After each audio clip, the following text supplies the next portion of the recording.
We executed a warrant under the Misuse of Drugs Act at 9:30 this morning, following some information we received from local residents and indeed the landlord. We entered the property. There was nobody inside the house. However, most of the rooms are actually containing plants, which we believe to be cannabis at this time. We've got scenes of crime officers in at the moment who are carrying out their part of the investigation. Because nobody's been found on the premises, the investigation will primarily be forensics led.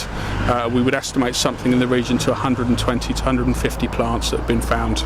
We've had incidents like this all over the UK over the last few years.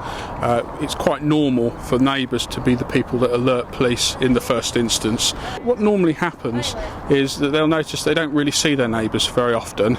There's not a lot of activity, the bins aren't going out, there's no delivery of milk or anything that you would maybe see at an ordinary house. Traditionally, we tend to find it's a Vietnamese person or a Vietnamese couple that maybe when they arrive at the house will come around and present neighbours with a bottle of wine. What they're basically doing is sort of saying, we're nice neighbours, leave us alone. What these people want to do is they want to be able to go about their criminal ways without being disturbed. So what they're trying to do is present a sort of a face of being quite friendly neighbours and then basically keep a low profile. From the point of view of people outside to an onlooker, what they will see is curtains permanently closed. If you look very closely, often they're taped up because they're trying to prevent the smells from seeping out of the cannabis onto the street. What you tend to find is the house is all stripped.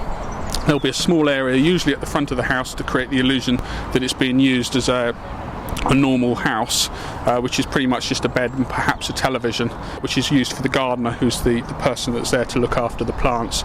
The rest of the house will be plastic all over with plants inside with artificial lighting to help the plants grow. Most people will probably be aware of just an unusual smell, and if you suspect anything unusual, it's not going to smell like gas, it's going to smell like cannabis. It's as simple as that. So.